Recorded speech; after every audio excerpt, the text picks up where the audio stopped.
안녕하세요. 행복씨앗입니다. 오늘도 우리 시장에 영향을 미쳤던 주요 재료들에 대해서 정리해보고 또 시장 수급도 살펴보면서 하루를 마감하는 시간을 가져볼까 합니다. 오늘은 중동 리스크 때문에 하루 종일 우리 시장이 좋지 않았습니다. 장 시작 전부터 이란이 이라크에 있는 미군 기지에 미사일을 발사했다는 소식이 전해지면서 우리 시장은 급락을 했습니다.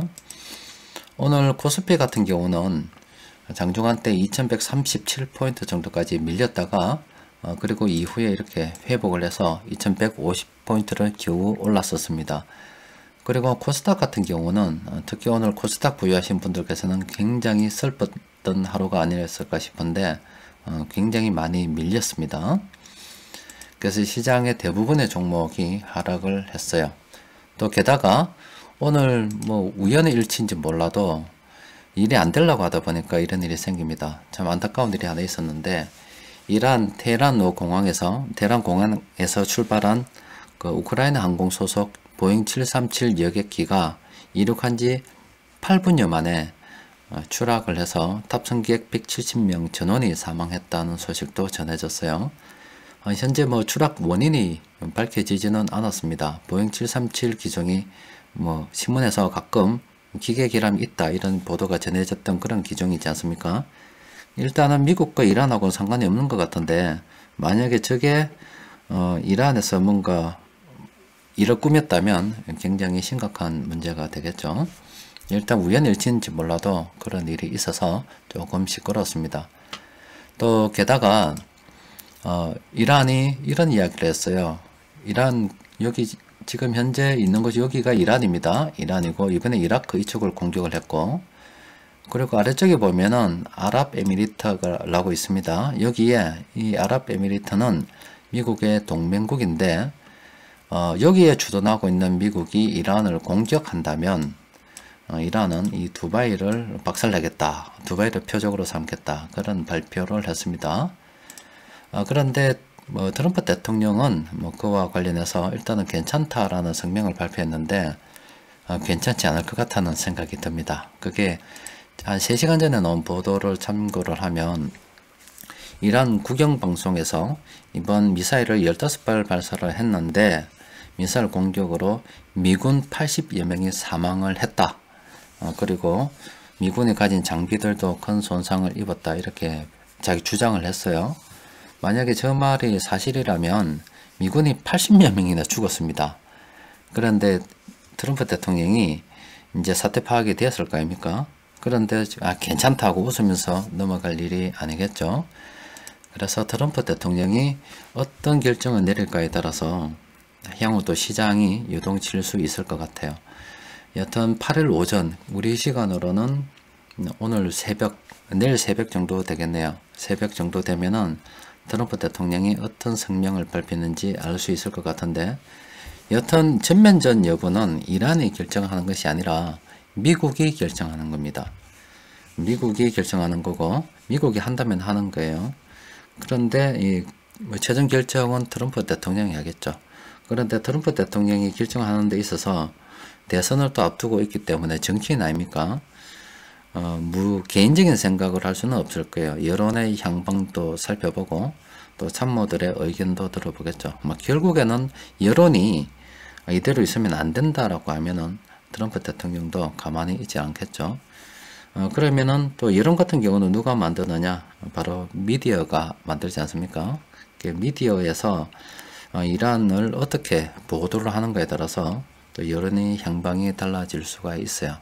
일단 내일 오전에 어떤 성명을 발표한다 하더라도 그 이후에 또 다른 성명들이 나올 수 있기 때문에 당분간은 이란으로 인해서 중동 리스크가 우리 시장을 계속 괴롭힐 것 같습니다.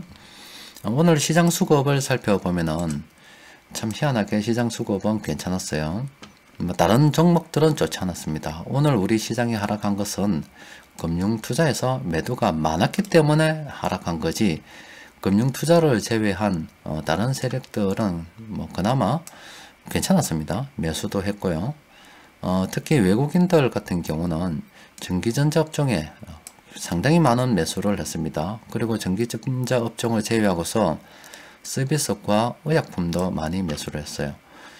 전기전자 업종 중에서 가장 시가총액이 큰 종목은 삼성전자 아니겠습니까? 삼성전자는 예전에 분석해 드린 대로 개인 투자자들의 물량 그때 당시 한 1억 2천만 주 정도 됐는데 지금 한 7,500만 주 정도 남았다고 해요. 이 물량들이 소화될 때까지는 충분히 더 상승 여력이 있다라고 봐지겠죠. 시장에 중동 리스크라는 큰 어떤 위기가 있음에도 불구하고 삼성전자와 SK하이닉스 쪽으로 돈이 들어오고 나간다는 것은 시장에서 큰 돈 굴리는 세력들은 아직은 크게 우려하고 있지 않다, 이렇게 해석을 해도 되겠죠. 지금 삼성전자 같은 경우는 전고점에 거의 주가가 근접했고요. 오늘 장중에 넘어섰는 줄 알았습니다. SK하이닉스 같은 경우는 이미 전고점을 넘어섰어요. 넘어서서 사상 최대 신고가를 달성을 했습니다. 오늘 하이닉스 역사상 주가가 가장 높은 날이다, 이렇게 보시면 되겠습니다.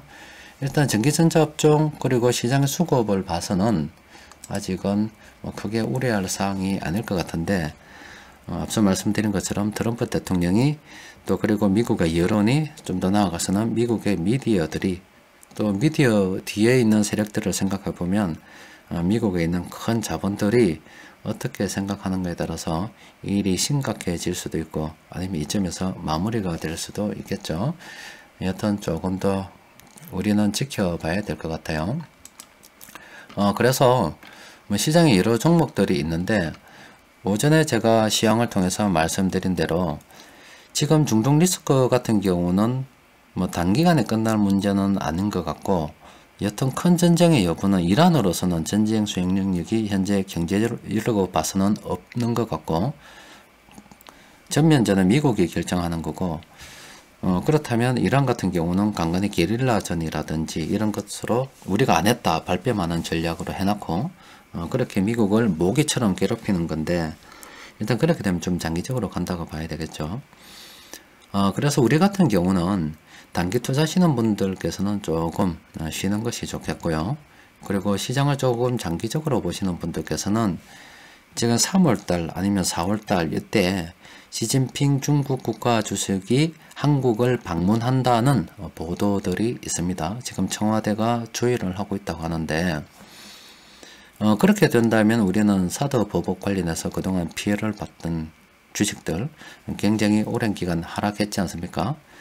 그래서 관심을 장기적으로 투자하시는 분들께서는 관심을 가져볼 만합니다. 카지노 관련주, 여행 관련주, 화장품 관련주들은 관심을 가지고 지금은 시장이 전반적으로 금융투자 이 매도 때문에 밀리지만 하나하나 살펴보다 보면 개별 종목에서 수급이 들어올 때가 있어요. 그런 경우는 분할 매매 관점으로 접근하는 것이 좋지 않을까 싶고, 그 나머지는 일단 조금 기다려 보시는 게 좋겠습니다. 내일 일단 성명을 봐야 되고, 또 내일 성명이 나온다 하더라도 트럼프 대통령의 여론의 향방을 읽어서 만약에 트럼프 대통령이 그냥 넘어간 다음에 여론에서 에이 바보 같은 놈 그냥 넘어가나 저런 놈이 어떻게 대통령 하냐 이런 식으로 나오게 되면 발끈해 가지고 또 전쟁을 또 할 수도 있어요. 그러니까 내일 성명이 트럼프 대통령이 발표를 한다 하더라도 그 이후에 흐르는 여론을 살펴봐야 되고, 여론은 미디어에서 어떻게 보도되는 걸 살펴봐야 되고, 그건 표면적으로 드러나는 거고, 그 뒤에 시장에서 큰 돈을 굴리는 사람들이 미디어를 어떻게 움직이는가에 따라서 중동 리스크는 더 커질 수도 있고 더 작아질 수도 있다, 이렇게 정리를 해두고요. 우리는 지금 현재 할 수 있는 것은 조금 관망하자. 아직은 우리가 섣불리 움직일 건 아니고 조금 관망하는 것이 좋지 않겠나 싶습니다.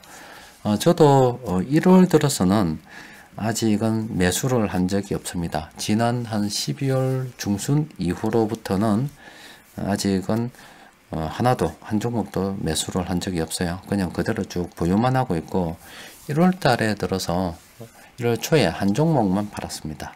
그 이후에 그냥 보유만 하고 있거든요. 일단 시장이 좀 돌아가는 걸 관망하다가 시장에서 큰 돈 굴리는 세력들이 조금 변화가 있다면 그때 또 우리가 시장을 좀 긍정적으로 바라보고 하나하나 살펴보도록 합시다. 오늘은 여기까지입니다.